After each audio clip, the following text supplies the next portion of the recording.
So I don't know if you've heard, Tony, but we're 19 days away to the We are election. 19 days. And I don't know if you've heard, but the polls are showing that it's really close, really, really close. So close. So it got us thinking, how much does culture, which we talk about a lot, social media, which we talk about a lot, sway voters? Our next guest studies that and says that each of them is a driving force behind people vote. A CBS News poll shows that more than 20% of Kamala Harris and Donald Trump voters say they use social media a lot to follow the campaign. I'm surprised it's not more. Yeah. More than 30% say they use it sometimes. Marcus Collins, Dr. Marcus Collins, is a marketing expert, professor, and the author of the book For the Culture, which looks at the power of cultural narratives and how they influence public perception and behavior. And he is here to break this all down for us. Dr. Collins, welcome. Thanks for having me. How's it going? So you've written The Impact of Vibes. You talk about vibes, right? Which is like such a word in our culture these days.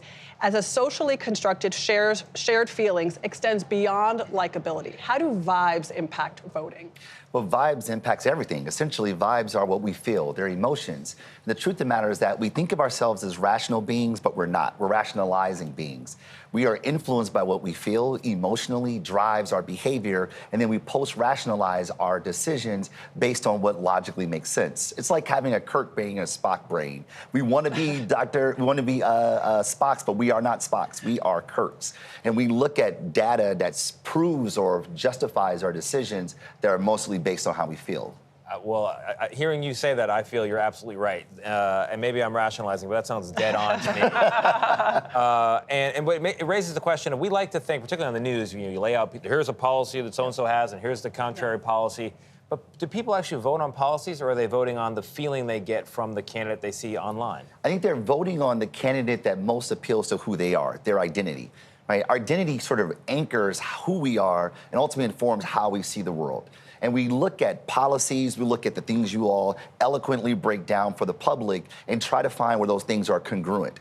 And we typically kind of post hoc rationalize our decisions based on the information that's brought to us through our news feeds, through the headlines, through the media breakdowns, to inform, or rather to underscore and highlight the decisions we've already made in our minds. Call it instinct, call it our gut, but it drives almost every decision that we make. So you're saying that voters make their decisions based on who they vibe with, right? And then they go back and look at the policies and say, this little piece of that policy, that little piece of that policy aligns with who I am. I mean, how often do we hear voters say, that's my guy, she's for me? Not that person has my vote, but I am with them.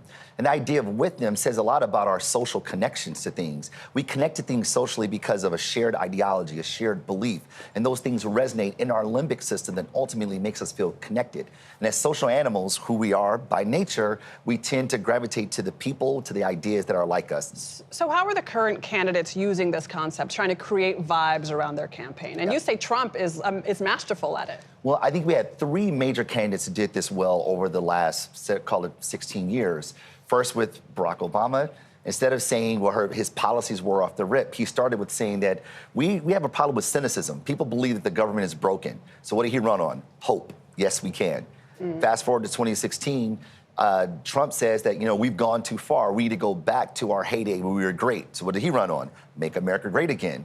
Now Kamala Harris says, you know what? We actually are stuck in the past. We need to move forward. We need to be embracing freedom. So we're going to turn the page and go forward. Those are ideologies that people say, yes, I agree with that. I see the world similarly.